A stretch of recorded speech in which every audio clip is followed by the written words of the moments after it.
Check it out, Cobb. I got this fine The Incredible Hulk bobblehead. It bobbles.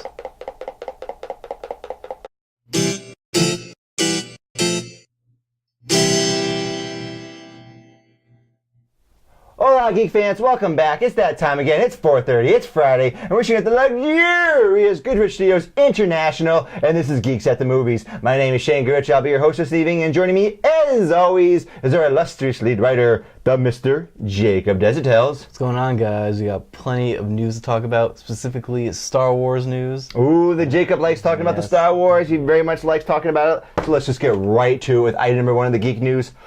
Darth Vader has been confirmed to appear in the upcoming Rouge One, a Star Wars story, with James Earl Jones, who's 85 years old, I found out, reprising the role. Jacob, I knew Darth Vader was going to be in this. Yes. I now know that that James Earl Jones has already been back playing Darth Vader, I guess, in Rebels. Oh yeah, he was voicing the character in Rebels too. Okay, so I didn't know that, and I also didn't know that he was 85 years old. This guy's like Christopher Lee. Get him working before he's not going to be around any longer. Yeah, you see, they shoved Darth Vader in here, but I'm so glad he's in it. We all knew that he was going to be in the movie, and it still isn't like completely confirmed, but it's in this cover story for Entertainment Weekly, so they just put that in there, and now make sure that everybody knows that this takes place before Episode 4. It's not Episode 8. They got the whole audience knowing that now. But I'm really glad he's in here. I'm really glad that James Earl Jones is back. I just want to see him just rip people apart in this movie. They said that he has a mostly background role in the film with a few key scenes. Yes. So I'm hoping the key scenes involve him ripping people apart. Yeah, force choking a bitch. Yes. Yeah, I want to see all of that for Darth Vader. And you're right. They need to get James Earl Jones working in this role again before he's gone. Yes. Record many, many, many lines, because his voice is very distinctive, and Darth Vader sounds like a badass. Yes.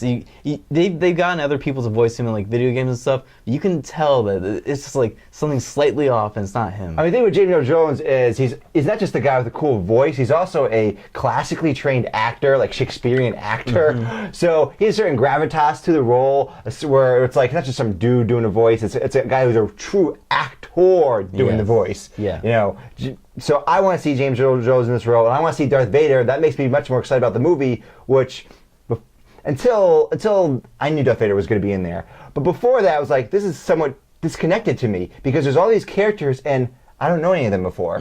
I've never seen them before, and I assume they all die. What happens to them all? Yeah. So I need connection there. And Darth Vader is the leader of the military, right? At least he's a major component of it. So he has to be around. These Death Star plans are being stolen. He's looking for them at the beginning of A New Hope. He's like, uh-oh, what happened to these plans? What's going on? Yeah. So these obviously going to be doing that in this movie too. So I'm really excited for Rogue One to come out. We got even more news to talk about with this, but because there really so much news, but this was obviously the biggest thing. So we'll move on to item number 2. Entertainment Weekly also released character bios for all the major characters from Rogue One, along with many new images. Jacob, I'm less excited about these, but what did you think? I liked reading about all the characters and everything. Like, it gives you little snippets of them, and one of the biggest things was the character played by, I can't remember his name now, but his character's name's Saw Gerrardus, I think. And the big thing about that is that he was actually in the Clone Wars in the animated series, and now they're bringing him into live action. So I thought that was really cool. I don't watch the Clone Wars, so what role did this character play? Was he big? Was he minor? He was a very minor role, and that's what kind of why it makes sense. You bring these characters, have these minor roles into live action, because they don't have it's a extensive background to them. What role was the character in the Clone Wars? He was working with Anakin Skywalker and those types of characters, and so he knows Anakin Skywalker and Darth Vader is going to be in the movie, but I doubt they'll do anything with that. But it does make sense. Is that you talking about Forrest Whitaker's character? Yes, Forrest Whitaker, that's his name. Excellent. Forrest Whitaker's character. He seems to me like he was maybe some bounty hunter of some kind. Yeah, but I'm pretty sure that he's working with the rebels. I'm not. But you could be a bounty hunter on either side, can't you? Yeah. They're bounty hunters. Yeah, if there's money, then they're involved. But, right. But yeah, I really like that. Mads Mikkelsen's character, who he just can't keep his mouth shut, because he was on this. He revealed who his character was before this. He's the main character's father, and he works with the Empire, and she works with the Rebel Alliance, and he just said that on some talk show, and so then Disney were like, all right, let's just put it out there. Yeah. Now I hear that character might be playing a sort of antagonistic role with Darth Vader. Maybe he's going to be trying to impress Vader, or maybe he's going to be trying to one-up Vader to impress the Emperor. Yeah. And as far as this is part of the problem with the prequel is this character doesn't exist anymore, right? Yeah. Does Darth Vader just kill him? Does he just get killed by his daughter? Yeah. I'm guessing the only people that survive are probably like 2 or 3 characters. Mon Mothma. Yeah, Mon Mothma is going to survive. She survives. Yeah, so I think it's going to be the main character and then like 2 or 3 other people that are in that rebel group. So, but because they're probably going to want to make a sequel or something, Rogue 2, something like that. You know they're going to. Rogue 2, another Star Wars story. Yes, I hate the Star Wars story. Yeah, that's kind of stupid. Lame. I think it's lame. Just call it Star Wars Anthology like they were going to originally. But whatever. Yeah. Anyways, let's now move away from Star Wars onto item number 3. The official synopsis for the upcoming Justice League film has been released, along with the official logos for all the upcoming DC Cinematic Universe movies. Yes. Jacob, Yeah. I am excited about this. I've heard a number of interviews with people that went to the set. There was an on-set visit I heard from IGN and from other places, and they all pretty much hyped the fact up that Flash is funny. Hey, Flash, he's funny. He's lighthearted. We know that Batman feels he did Superman wrong, and now he's trying to bring together this team of superheroes, blah, blah. I guess for some reason we're still keeping up with the obvious bullshit about Superman's dead. Yeah. We know he's not dead. Yeah. Or whatever. We know that he's probably going to come back into the movie like 3/4 of the way or maybe even halfway through the movie, and then have them all hopefully. See, this is actually what I wanted. Yeah. I expected it. I wanted. I'm like, okay, the Justice League is formed. Superman's preoccupied. Yes. In this case, he's preoccupied with resurrecting himself. Okay, so he's slowly resurrecting himself. The sands, is moving more and more. Yeah. Eventually, breaks out of his coffin, and then they have to fight somebody, and they're fighting, and they're having this epic battle. Oh, but they're losing. They're losing. Da, da, da, da. Superman comes in and kicks everyone's ass. Right. That's. Yes. But I want to see that. Yes, and he better have a mullet just like the 90s Superman where he came back to life. But anyways, I'm going to read you the synopsis now. Okay. It's the official synopsis for Justice League. Fueled by his restored faith in humanity, inspired by Superman's selfless act, Bruce Wayne enlists the help of his newfound ally, Diana Prince, to face an even greater enemy. Together, Batman and Wonder Woman work quickly to find and recruit a team of metahumans to stand against the newly awakened threat. But despite the formation of this unprecedented League of Heroes, Batman, Wonder Woman, Aquaman, Cyborg, and The Flash, it may already be too late to save the planet from an assault of catastrophic proportions. And it's been confirmed that the villain is going to be, one of the villains at least, is going to be Steppenwolf, who is Darkseid's uncle, I think. All right. So they're definitely leading up to Darkseid eventually, if not in this film, sometime later on. And this is not Justice League Part 1. This is they've gotten rid of that Part 1, Part 2. Yeah. They just combine them together. It's just one film now. So I actually like that. It makes it seem like they're more focused on just one thing now, and not. I agree. Not doing what they did in Batman v Superman, just putting stuff in there to continue the universe. Right. So it's not going to be like Part 1's all set up. No, it's going to be a complete film on its own. I think that makes sense. The DCU has not. They haven't earned it like Marvel has. I mean, Marvel's going to do the Part 1, Part 2 thing for Infinity Wars, I think. Yeah. But they've had a whole series of movies and background, and they've paid off. Yes. Right. It's paid off. Here with the DC Cinematic Universe, regardless of what you think of those first 2 movies, they have mixed reception. Mixed reception, and now they're trying to steer the shit back. Me personally, I actually am not so excited about all the things I'm hearing because the tone was never my problem with Man of Steel or Batman. That was never my issue. I like the dark tone. I didn't care about the lack of jokes. It was the weird storytelling, sometimes confusing storytelling, or things just didn't make sense, or characters acting weird. Yeah, the characters acting weird was my biggest thing with Batman v Superman, and also the editing of that movie. Right, the editing. What the hell's happening right now? But Superman didn't act like Superman, I thought. Even in Man of Steel, he was building up to being a hero, and now in Batman v Superman, he's a hero, but he's not acting like it. I thought there's a part where, spoilers, haven't seen the movie, the part where the White House explodes, or not the White House, but the Capitol building. The Capitol building explodes. He doesn't stick around to help anyone that's injured or anything. He just flies away. That's not Superman. Yeah, it is weird, and also it was still kind of. convenient plot-wise, where how they got Batman and Superman together, and how Lex Luthor's plot also lined up with Batman's plot, and you know, there was a lot of plot holes, and then of course they had the random monster at the end, and they had Doomsday. Here's something to fight. It looked cool, but I wanted a little more than that. So when they're telling me they're adding levity to the film, they're having Flash, he's going to be a more lighthearted character.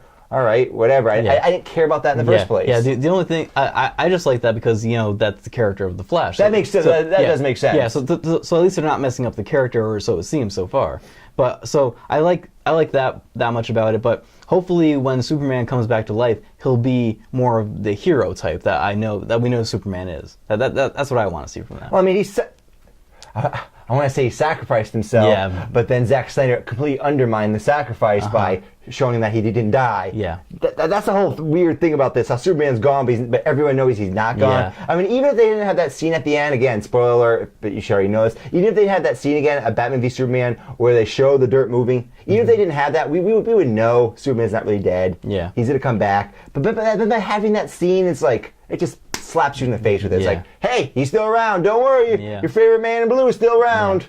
But I want to talk about Batman for just a little bit because he's got new toys. Yeah. He has a new Batmobile. They released that image, so I'm really excited about that. And they still haven't said when it's going to come out, but when the Batman solo movie is going to come out. But Ben Affleck has said that he's still working on the script because he's been on the receiving end of when you don't take long enough to write something and then it doesn't pay off at the end. Right. He's throwing some shade at Batman v Superman. But so I'm really excited for Batman because he was probably the best part of that movie, and he's probably going to be the best part of the ongoing DC cinematic universe. So I'm really excited to see that movie when it comes out. And it seemed like in the synopsis, it said that he's a changed man now. Do you think he's not going to kill people anymore? I don't know. That's another thing. I don't want to. See, I didn't have a problem with that either. Yeah, I know. It made sense. It's realistic when you're in combat. People die. Yeah, that's how it happens. Yeah, so I don't want him to start having this weird connived way where I knocked him out. Yes. I knocked him out. It's just it'd be like almost like Arrow, where the whole thing in Arrow that they had, where he was like trying not to be a killer, but then he was, and he's like, I kill people when I have to. Just have him be one thing or another. And then Arrow, he's really good with that bow because he always managed to shoot people, but it's just a flesh wound. Yeah, don't worry about it. It's in the shoulder. Yeah, it's in the shoulder. He's good to go. Right. Another thing something I did like about this synopsis was Batman's tech. He's like, now that he has these metahumans, he's like upgrading his tech even more so. Yeah. They showed I think they showed a glimpse of Flash's costume, and they said that Batman is going to like give him some sort of a technology to like make it more like a mech suit. So I'm excited for that too. Everything about Justice League is just because of Batman v Superman, I'm not super excited for it, but they're taking steps in the right direction at least. They're taking steps to appease, I guess, the masses. So far, for me, this isn't really swaying me much one way or the other. Actually, let me correct that. The fact that they're actually paying attention to problems, that pleases me. Yeah. Because I'm sure those other script problems will be one of the things that they're paying attention to. Right? It's not just the levity, it's just like, well, the editing doesn't make sense, or this scene doesn't, why is this scene here? They'll fix that kind of stuff. I hope, but I don't want to get my hopes up too much because who knows what will happen. But anyways, let's move on now to item number 4. Oh, we had some more official synopses for Guardians of the Galaxy Volume 2 and Doctor Strange. Yep. Cobb, let's hear these official synopses. All right, here's one for Doctor Strange. I'll say it and then we'll talk about it, then I'll read the Guardians of the Galaxy one. All right. Marvel's Doctor Strange follows the story of the talented neurosurgeon Dr. Stephen Strange, who after a tragic car accident must put ego aside and learn the secrets of a hidden world of mysticism and alternate dimensions. Based in New York City's Greenwich Village, Dr. Strange must act as an intermediary between the real world and what lies beyond, utilizing a vast array of metaphysical abilities and artifacts to protect the Marvel Cinematic Universe. Okay, that's basically, it's pretty simple synopsis. This basically says what happens in the movie. He gets his hands broken, he can't be a neurosurgeon anymore, so he goes up into the mountains of the Himalayas and, gets magical abilities.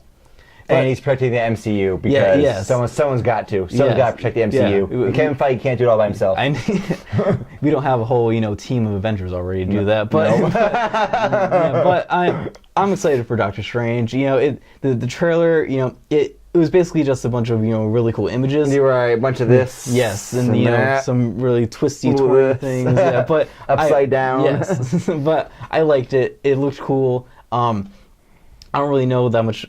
All the actors are really good. I don't know if they're going to perform well, but they have a good director, Scott Derrickson, behind it. So it's basically this is just a really simple thing. Just let the people that aren't the huge fans know what Stephen Strange is all about. They got Mads Mikkelsen. They have Chiwetel Ejiofor, Benedict Cumberbatch, Tilda Swinton. They got some star power here. They got some real actors here. Yep. So I have high hopes, even though the trailer didn't really do much for me. Hey, it looked cool, like you said, but I'm excited just because it's Marvel. I just don't know. I just don't know this character, so I don't have that generic I'm excited about this because I already know the character. Yeah, we're probably going to be getting a trailer very soon because it comes out in November. So excellent day. Yep. All right, let's hear. Now we got the one for Guardians of the Galaxy Volume 2. Yes. Set to the backdrop of Awesome Mixtape number 2, Marvel's Guardians of the Galaxy Volume 2 continues the team's adventures as they traverse in the outer reaches of the cosmos. The Guardians must fight to keep their newfound family together as they unravel the mysteries of Peter Quill's true parentage. Old foes become new allies, and fan-favorite characters from the classic comics will come to the heroes' aid and as the Marvel Cinematic Universe continues to expand. Oh my God, the universe is expanding. Oh yeah, we knew that already. But the big thing here is Peter Quill's father. It's probably going to be Kurt Russell because he's cast in the movie. Will he have a mustache? Yeah, hopefully. Yes. He's cast in this movie, and that's the only role that he really fits. But who knows? They could have cast someone and not announced it, but I doubt it. So I'm excited for Guardians of the Galaxy Volume 2 more than Doctor Strange, just because I've seen the first one, right? And I love that movie. So it's one of my favorite Marvel movies, and I'm just really excited to see that band of people just come back together. Guardians of the Galaxy 1. Wow, I was not expecting to like the movie like I liked it because it's a action comedy, and I'm not really into action comedy. I never was into action comedy, and like I said, from the Batman v Superman stuff, I prefer the darker tone, like X-Men. That's a darker tone. I usually prefer that more. Even when it comes to Marvel films, I like Civil War, and I like the Winter Soldier. That's what I really like. But this film, it nailed it. It was kind of like Ant-Man, like those jokes. They were just slightly delivered differently, or just the writing was a little bit worse. It would have brought my enjoyment down so much. But they just nailed it. All the jokes were funny as hell. The characters are good. They were serious in the right moments. Yeah, the action was fantastic. They had a dumb villain, but who cares? Yeah.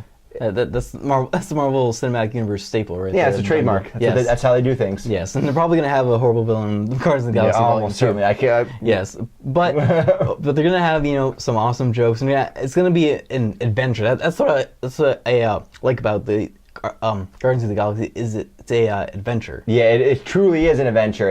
And I'm guessing they'll go probably even more space opera in this one. They're probably going to make it a little bigger. Yeah. There's going to be more ships. There'll be some more epic battles.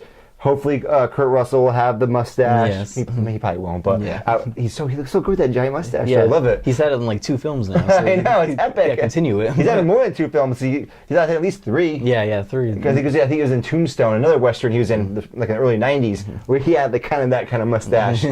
It's awesome. Yeah. Do the mustache, Kurt. Yes. I'm pro mustache. Yeah. We're going to get Cobb to do it one day. Yeah, maybe. Maybe. Let's now move on to item number 5. According to Brian Fuller, the showrunner of the upcoming CBS Star Trek series, the first season of the show will consist of one 13-episode story arc. Traditionally, the original Star Trek and Star Trek Next Generation were episodic in the sense that they didn't really connect with each other. Yes, occasionally story threads connected, but you could really just watch any episode of the original Star Trek out of order, or any episode of Star Trek Next Generation, for the most part, out of order, and you'd be like, all right, fine. It doesn't really matter the order you watch them in. They continued that tradition somewhat with the later series, but then they started breaking it down. Like in Deep Space Nine, they started having this ongoing war. And then in Star Trek Enterprise, the last series that was on television, and they really started breaking that tradition down, where they started having these mini episode arcs of 2 or 3 episodes. And now it looks like here, they're just getting rid of that original idea, the episodic thing. It's just going to be a big story arc, which in today's modern TV landscape, I'm fine with it. I'm excited to see what they're going to do, but I don't know what they're going to do. Yeah. Are they going to make it action? Is it going to be like the Star Trek movies now, which aren't really Star Trek? I don't know. I want the social commentary. I want the boring, let's just sit around talking about nothing for half an hour, and occasionally, something sort of exciting happens, but not really. I mean, that's what I like. Yeah, see, I would actually like to see some of that social commentary in there too, but if they were actually doing, the opposite of the, story arc thing and just have, episodic episodes who were just like not connected, I would say they're definitely going to be doing the social commentary thing. But because they have the story arc, which makes more sense in today's TV world, I don't know if they're going to do that. It's probably going to be. I'm hoping that's going to be a mix of action and some people sit around talking, but we'll have to see what comes out of it. I think of Firefly as a balance, as a show that has a balance between episodic and serial storytelling. So Firefly, unfortunately, got canceled, but it had an ongoing story thread throughout, which Next Generation never really had. But then it had really self-contained episodes. They're episodic. They didn't really have anything. You can remove them, and it would have no effect on your understanding of the overall plot. I could see that. That would be a nice compromise. Yeah. Maybe they could do that. It has an arc, but then there's some storylines where it's like, oh, we have this particular mission that's separate from our main mission we got to do for this episode. But we'll see what happens. I need to know more about it. Let's move on to item number 6 for some amazing casting news. Yes. This is so stunning. Breaking Bad star Bryan Cranston has been cast in the role of Zordon in the upcoming Power Rangers movie. Woo! So I used to watch Power Rangers. I was real into it for the first few seasons. Zordon was back in the day like a floating head, like a kind of a mentor to the Power Rangers. I don't give a fuck that they got Bryan Cranston to be a floating head, but maybe he'll be more than a floating head. Yeah, that's exactly what I was going to say, because I've never been really that excited for Power Rangers, this movie, but then they cast that actress as Rita Repulsa. But and they changed her look up a little bit. Rita, she's not that ridiculous looking witch from the original. She's still kind of ridiculous looking, but I guess it fits. Yeah, it was Elizabeth Banks as her. And they did that. I didn't get any more excited. Then they showed the official look of the new Power Rangers. Didn't get any excited. Then they cast Bryan Cranston as Zordon, and I'm still not excited. Still not excited. I don't give a shit about this movie anymore, and I never have. So, but Bryan Cranston, he's an actor of just tremendous talent, but then he's just in all these really weird movies. They don't really fit him I could be wrong. I'm basing this on nothing, but I'm imagining a kind of phoned in, probably a little bit over the top, cheesy role where it's like, you're getting a paycheck. Yes, that's what you're doing right now, Brian. You're getting a pay. Maybe I'm wrong. Maybe Power Rangers surprised me. And this is someone that, as a kid growing up, I was really into Power Rangers. I went to see the original movie in the theaters, and after it was done, me and my friend were like, "That was the best movie ever, dude!" I can't believe it. And I remember we were with my friend's mom, and we were like, "Yeah, wasn't that so awesome?" And she was like, she was like, she was disgusted by us. It's like, oh my god, you didn't get, I don't know how old we were, but still, I mean, we were so into it. And then like a few years later, I'm like, wow, that was really stupid. What was I thinking? Yeah, I remember I saw the first Power Rangers movie too. I don't know if it was in theaters, but I remember watching it and being like, I was so into it, but I was never like a huge Power Rangers fan as a kid, but I loved that movie. The movie. Yeah, but now. With Ivan Ooze. Yeah. Oh and then just moving forward, I just forgot about Power Rangers, and I wish I wasn't reminded by it. But they keep making these the actual shows. Yeah. There's like so many casts now. It's ridiculous. Yeah. It's never ending. It's amazing. Yeah. But Bryan Cranston actually said that he used to work for a voiceover company, and he actually did some voices for some of the Power Rangers stuff, like the really old Power Rangers stuff. Like the cheesy villains? So he's had some voiceover work. I am the land shark. Bye, Power Rangers. You'll be destroyed. Oh right? That's the kind of villains they had. Land shark, right? And it's the guy in a really bad suit without the shark head, and it's so god awful. So Bryan Cranston as Zordon, he can pull off the bald head. We know that. So I'm guessing it's going to be a floating head, but that's just going to add to the cheesiness. That's going to add to the god awfulness. Yes, yes. So we don't know what direction they're taking, but it definitely seems like it's, YA, really bad, really bad, just cheesy dialogue and everything. But who knows? Maybe they won't take themselves too seriously and it'll work. But I doubt that's. I doubt it. But let's just stop talking about this. Yes. We'll make fun of it another time. We've now reached the part of the show that I like to call Geek Talk. This is where we talk about anything from the Geekverse. Cobb, what's today? Today we're talking about the character of Wolverine. So as we know, Hugh Jackman, he's been. You gotta get your claws there. Yeah, 2 out of 3. But he's been cast as the character for so long, for almost like 17 or 18 years now. Damn. And so next year, the Wolverine 3 is coming out. The third one, it's gonna be his final performance as the character. So I just want to talk about the character as a whole, everything from the comics, movies, everything that we know about the character. Why don't you start it off? I always liked Wolverine. When I was a kid, I watched the X-Men animated cartoon series, and Wolverine was always one of my faves. I always liked it when he's, it was a rated G cartoon, so they could never show him tearing apart people, but they showed him tearing apart plenty of robots, and it was always badass and awesome. I was like, yeah, rip them apart. And then I remember one time he got stuck on this island with Mr. Sinister, I think I'm going to say. I might be wrong there. And the island was weird because it had these mutant damping powers. And there's like some robots or some people about to fight him. He's like, there's nothing mutant about these. He takes out the adamantium claws. I was like, yeah! And of course then he gets beaten anyway because he doesn't have the healing factor anymore, so I'd punch him and he gets knocked out. Yeah. or whatever. Yeah. It's kids show. But it was so awesome. And then when he brought him to life, I was super excited because I never thought X-Men would be brought to life. I remember reading Wizard magazine as a kid, and every month they'd have a thing. What if? What if this comic book became a movie? And they had X-Men, and I'm like, oh, that'd be so awesome. And they actually had Patrick Stewart as Professor X, and then it actually happened like 5 years later. It was so crazy. And I was like, oh, that'd be so cool. And then I remember when they cast Wolverine, hardcore fans were annoyed. Yeah. Because Wolverine in the comic books is short. Yeah. He's like 5'1" or 5'2". He's a short dude. And then Hugh Jackman, I don't know, he's like 6 foot tall. I'm not sure. Me, I liked that. I thought it fit his. It fit more. It fit well. It fit better in the live action sense because. I don't really know how I would feel about a short Wolverine now that I've seen, the Hugh Jackman. It would take away from the intimidation factor, and also make it a little more difficult to cast that person because he is short in the comic books. He's also like really, really stocky and like kind of exaggeratedly stocky, so it'd be hard to find that body type. Yeah. So it just to me, Hugh Jackman, and he actually looked like him. He was taller, but he looked like him. Yeah. He had the sideburns and the hair. He looked like the dude. He was taller. Yeah, and I remember when people were like fan casting Wolverine, they actually wanted Danzig, the singer of Danzig, to play as Wolverine, and that I'm so glad that they didn't actually do that because that would have been awful. That would have been so bad. But they got a guy who can actually act. And sing. Yes, yeah. He started off on Broadway. so they got this guy to play Wolverine. He totally nailed it. But the movies were my first, exposure to Wolverine. So that's how I know the character. I hadn't really read that many X-Men comics before that.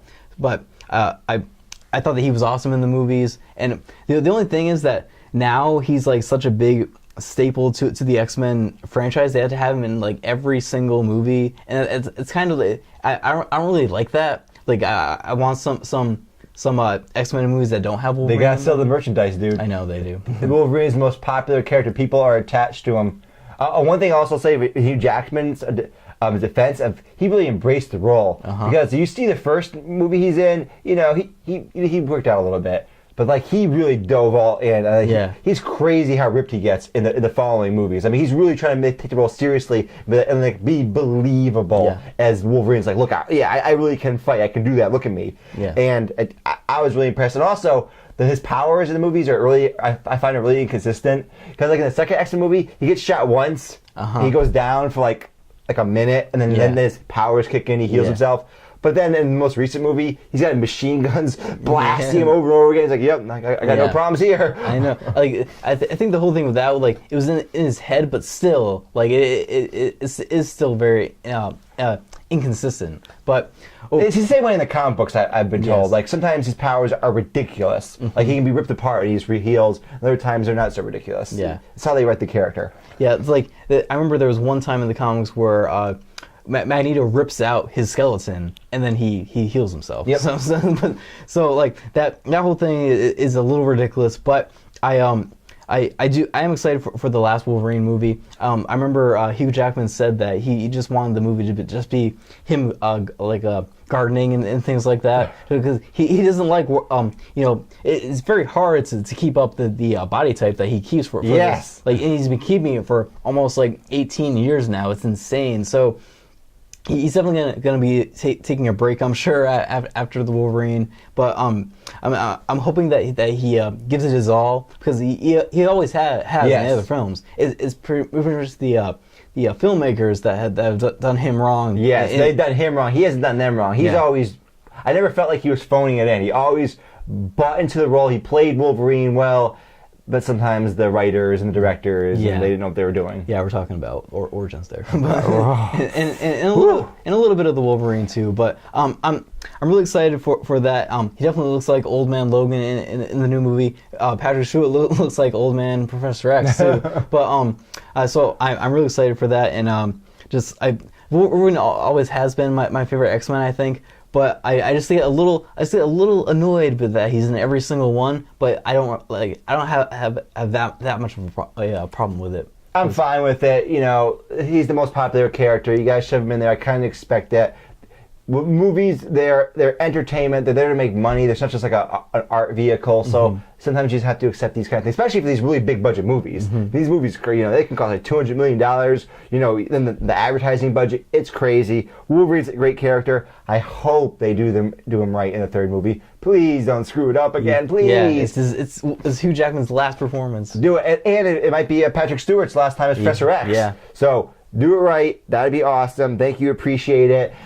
Now we've reached the part of the show where it's the end, and it's sad, and I'm going to cry. But before I do that, Jacob, tell them get more geek content. You can find us on our YouTube channel at Geeks at the Movies, where we have tons of exclusive content. You can like us on Facebook and follow us on Twitter at Geeks at the Movie. You can email us, geeksatthemovies.ct@gmail.com. Let us know your thoughts right in the comments below. Like, comment, subscribe, and share. Anyways, Jacob, my name is Shane Goodrich. What's yours? Jacob Does the Tales. And we're Geeks at the Movies. Da da da da da da da da da.